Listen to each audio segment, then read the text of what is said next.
Baik, Assalamualaikum warahmatullahi wabarakatuh. Perkenalkan, nama saya Anis Lailatul Fitriah dengan NPM 0030, Prodi Bimbingan Konseling Universitas Nusantara PGRI Kediri. Di sini, di dalam video ini bertujuan untuk memenuhi tugas ujian akhir semester dengan mata kuliah pengembangan pribadi konselor yang diampu oleh Ibu Ike Yuliani Dian Puspitarini, Magister Pendidikan. Nah, dalam video ini saya akan menjawab beberapa pertanyaan yang sudah Ibu Ike kirim. Yang pertama, soal pertama, jelaskan apa yang dimaksud dengan karakteristik konselor. Yang pertama, cognitive complexity, psychological adjustment, dan yang terakhir, self-disclosure. Baik, saya akan menjawab yang pertama, yaitu cognitive complexity. Secara umum, kognitif diartikan potensi intelektual yang terdiri dari tahapan pengetahuan atau knowledge, pemahaman atau comprehension, penerapan atau application, analisa atau analyze, sintesa atau synthesis, kemudian evaluasi atau evaluation. Kognitif berarti persoalan yang menyangkut kemampuan untuk mengembangkan kemampuan rasional atau akal. Jadi yang dimaksud cognitive complexity atau kognitif kompleksitas adalah nalar atau proses berpikir, yaitu kemampuan dan aktivitas otak untuk mengembangkan kemampuan rasional oleh konselor, di mana konselor harus dapat melihat suatu persoalan secara utuh. Kemampuan dalam memaknai suatu persoalan secara menyeluruh tidak hanya terfokus pada unsur sebab akibat saja. Nah, ketika konselor mampu menggunakan keterampilan berpikir dalam menyelenggarakan layanan konseling, ada beberapa manfaatnya di situ. Yang pertama, konselor dapat menyadari dan memahami bahwa mereka memiliki kemampuan untuk berpikir dengan kesadaran super atau super conscious thinking yang dapat dikembangkannya menjadi lebih baik. Manfaat kedua yaitu konselor dapat berpikir secara lebih efisien. Ketiga, konselor dapat melatih keterampilan berpikir atau mind skills yang dimilikinya, sebaik mereka melatih keterampilan komunikasi atau penguasaan teori-teori konseling yang ada. Oke, baik, itu tadi tentang cognitive complexity. Kemudian saya akan menjelaskan tentang psychological adjustment. Jadi psychological adjustment yaitu proses psikologis berupa respon efektif untuk mengatasi tantangan dan proses adaptasi kita, dan juga suatu hal yang memotivasi seorang individu untuk lebih menyesuaikan diri, atau bahasa Inggrisnya itu adjustment, dalam host culture guna untuk mencapai well-being atau kepuasan dalam transisi lintas budaya. Proses psychological adjustment terhadap proses adaptasi cross-culture dapat dipengaruhi oleh beberapa dimensi budaya seperti cara berpakaian, cuaca, makanan, bahasa, masyarakat sekitar, sekolah, dan nilai-nilai kebudayaan. Dari berbagai definisi, saya menyimpulkan bahwa psychological adjustment adalah proses penyesuaian diri. Yang ketiga, mengenai self-disclosure. Self-disclosure merupakan kemampuan seseorang untuk mengungkapkan informasi diri kepada orang lain yang bertujuan untuk mencapai hubungan yang lebih akrab. Self-disclosure ini dapat berupa berbagai topik seperti informasi, perilaku, perasaan, keinginan, motivasi, dan ide yang sesuai dan terdapat di dalam diri yang bersangkutan. Kedalaman dari pengungkapan diri seseorang tergantung pada situasi dan orang yang diajak berinteraksi. Jika orang yang diajak berinteraksi menyenangkan dan membuat kita merasa nyaman dan aman serta dapat membangkitkan semangat, maka kemungkinan bagi kita untuk lebih membuka diri sangat besar. Sebaliknya, jika pada beberapa orang tertentu kita dapat saja menutup diri karena merasa kurang percaya. Jadi kunci dalam self-disclosure ini ada di trust atau kepercayaan. Semakin tinggi atau semakin tinggi rasa percayanya, maka seseorang akan lebih terbuka. Justru sebaliknya, jika trust atau kepercayaannya tidak begitu banyak, maka informasi yang akan diberikan juga sedikit. Oke, lanjut untuk pertanyaan yang kedua. Jelaskan apa yang dimaksud dengan pengambilan keputusan yang etis dan bagaimana tahapan pembuatan keputusan etis itu. Jawabannya, pengambilan keputusan yang etis. Pengertian dari kata etis merupakan bertindak secara konsisten terhadap sesuatu yang biasanya difikirkan oleh masyarakat dan individu ketika dianggap sebagai nilai yang baik dan mencakup keadilan, martabat, kesejahteraan, kesetaraan, kejujuran, keragaman, dan hak-hak individu. Setiap wilayah atau ada bagian-bagian wilayah tertentu memiliki makna etis yang berbeda. Jadi etis itu tergantung berdasarkan masyarakat itu sendiri. Nah, masyarakat di tempat satu dan di tempat yang lain memiliki makna yang sendiri. Nah, mengenai keputusan etis atau ethical decision adalah sebuah keputusan yang baik secara legal maupun moral dan dapat diterima oleh masyarakat luas. Jadi, mengambil keputusan yang etis itu kita mengambil keputusan yang bisa diterima oleh masyarakat luas. Mengenai tahapan pembuatan keputusan etis, ada beberapa langkah. Yang pertama yaitu menentukan fakta-fakta. Jadi kita filter apakah ini sebuah fakta atau hanya opini semata.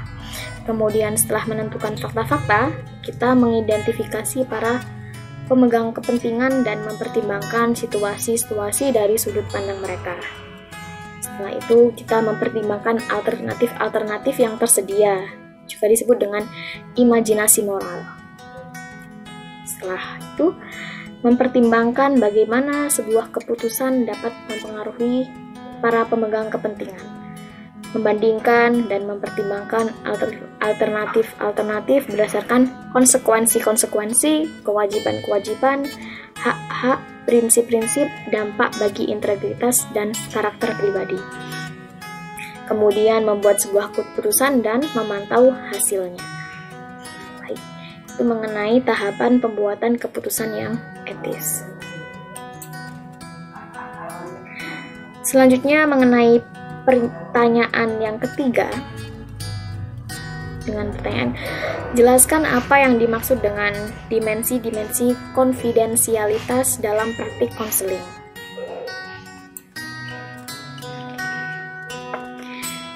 Di sini ada beberapa dimensi-dimensi konfidensialitas dalam praktik konseling. Yang pertama yaitu kemampuan untuk menyimpan rahasia merupakan wujud otonomi individu. Seorang yang dianggap mampu menyimpan rahasia karena rahasia merupakan hal yang seharusnya orang lain tidak mengetahuinya kecuali orang-orang yang khusus dan dianggap perlu tahu. Jadi konselor memang harus bisa menyimpan rahasia si konselor. Yang kedua, setiap orang membutuhkan ruang pribadi. Setiap manusia membutuhkan ruang di mana dalam ruang itu cukup hanya dirinya saja yang tahu. Tidak perlu orang lain mengetahui apa yang ia ketahui. Begitu juga seorang konselor juga manusia dan dia juga pasti membutuhkan ruang untuk pribadinya sendiri. Ketiga, ada konfidensialitas penting untuk mencegah tindakan menyakiti orang lain. Konfidensialitas ini sangat penting apabila publish mengetahui sesuatu hal yang menjadi privasi diri, bukan hanya menimbulkan masalah, malu, bahkan bisa menyakiti orang lain karena privasinya telah bocor atau orang lain telah mengetahuinya. Oke, selanjutnya konfidensialitas menumbuhkan rasa saling percaya. Dalam hubungan, apabila ada konfidensialitas ini, maka dalam hubungan itu akan ada kepercayaan tercipta, karena selama ini konfidensialitas yang kita tahu tidak kita katakan atau publish yang membuat orang lain itu percaya kepada kita. Ini bisa mempererat hubungan antar sesama. Dan yang terakhir, konfidensialitas merupakan sarana untuk mewujudkan tujuan kelompok sosial. Jika ada konfidensialitas, tujuan kelompok sosial lebih mudah tercapai karena tidak ada konfidensialitas yang tercemar. Yang membuat terhambatnya kelompok sosial dengan menahan konfidensialitas ini, maka hubungan dan kedekatan kelompok sosial ini terjaga dan damai tanpa ada masalah. Nah, itu mengenai dimensi-dimensi konfidensialitas dalam praktik konseling. Kemudian menuju ke pertanyaan yang keempat, sebutkan dan jelaskan kepribadian konselor yang seperti apa yang diperlukan untuk mewujudkan konseling sadar budaya.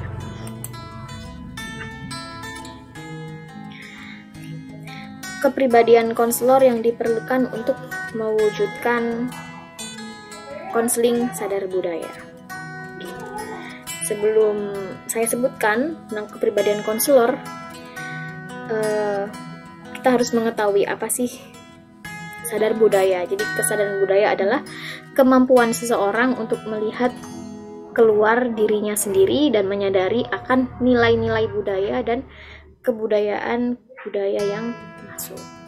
Membuka diri dan menerima perkembangan yang ada, tidak ada lagi terpatok pada teori-teori budaya masing-masing. Nah, kepribadian konselor yang diperlukan untuk mewujudkan konseling sadar budaya, yang pertama, membuka diri menerima perkembangan yang ada. Jadi diupayakan seorang konselor mampu untuk membuka dirinya menerima perkembangan yang ada, bahwa setiap waktu, dari waktu ke waktu pasti ada sebuah perkembangan, ada teknologi yang baru, ada budaya yang baru, dan seorang konselor harus menerima hal tersebut.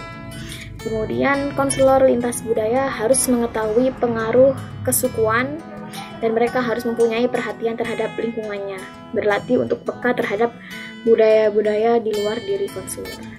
Jadi seorang konselor harus mengetahui sedikit tentang budaya-budaya yang ada di luar diri konselor. Kemudian konselor lintas budaya sadar terhadap nilai-nilai pribadi yang dimilikinya dan asumsi-asumsi terbaru tentang perilaku manusia. Selanjutnya, konselor lintas budaya tidak boleh mendorong seseorang untuk dapat memahami budayanya atau nilai-nilai yang dimiliki konselor. Jadi seorang konselor tidak boleh memaksakan si konseli atau kliennya untuk memahami budayanya, memaksakan. Dan yang terakhir, konselor lintas budaya dalam melaksanakan konseling harus mempergunakan pendekatan eklektik atau menggabungkan beberapa pendekatan untuk konseling. Jadi tidak hanya cukup dengan satu pendekatan, konselor juga mampu melakukan beberapa pendekatan untuk mewujudkan konseling sadar budaya. Pertanyaan yang terakhir, jelaskan mengenai prasangka dan stereotype dalam konseling multibudaya, serta bagaimana seharusnya sikap konselor terkait hal tersebut. Yang pertama, kita akan membahas tentang prasangka. Prasangka adalah sikap, biasanya kebanyakan negatif, kepada anggota kelompok tertentu yang semata-mata didasarkan pada keanggotaan mereka dalam kelompok. Misalnya karena pelaku, seperti contoh misalnya pelaku pemboman di Bali adalah orang Islam yang berjanggut lebat. Seluruh orang Islam, terutama yang berjanggut lebat, dicurigai memiliki itikat buruk untuk menteror. Jadi prasangka adalah anggapan kurang baik, sehingga kalau kita maknai bahwa prasangka itu adalah suatu anggapan yang kurang baik terhadap seseorang. Namun tidak semua prasangka itu selalu negatif atau kurang baik. Ada juga prasangka yang bersifat positif juga. Nah, stereotype atau stereotip. Stereotype adalah sebuah pandangan terhadap seseorang atau kelompok.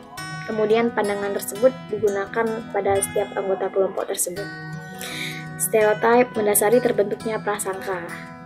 Beberapa contoh stereotype terkenal berkenaan dengan asal etnik atau suku adalah stereotip yang melekat pada etnis Jawa, seperti lamban dan penurut maksudnya. Stereotip etnis Batak dengan keras kepala dan maunya menang sendiri. Kemudian stereotip tentang orang Minang adalah orang yang pintar berdagang. Kemudian stereotip etnis Cina adalah pelit dan pekerja keras. Jadi mengenai prasangka dan stereotip. Nah, bagaimana seharusnya sikap konselor terkait hal tersebut? Dalam melakukan konseling lintas budaya, menggunakan perspektif objektif, seorang konselor akan menggunakan dua pendekatan kebudayaan yang berbeda terhadap klien. Konselor menguji banyak kebudayaan dan membandingkan kebudayaan tersebut. Konselor menjadikan dirinya sebagai bagian dari kebudayaan klien atau konseli. Atau dengan kata lain, konselor bertindak sebagai individu yang penuh karena dia masuk dalam suatu struktur budaya tertentu. Konselor menarik kesimpulan tentang suatu budaya tertentu berdasarkan ukuran-ukuran yang berlaku pada kebudayaan klien atau konseli. Maka pendekatan yang dilakukan adalah memahami konseli seutuhnya. Memahami konseli seutuhnya ini berarti yang harus dilakukan adalah bisa atau dapat memahami budaya konseli secara spesifik yang mempengaruhi konseli, memahami keunikan konseli, dan memahami manusia secara umum atau universal yang sifatnya keseluruhan.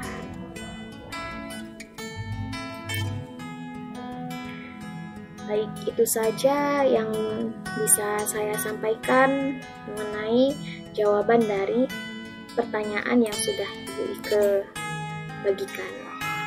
Kurang lebihnya mohon maaf bila masih banyak kekurangan dan salah kata. Saya akhiri. Wassalamualaikum warahmatullahi wabarakatuh.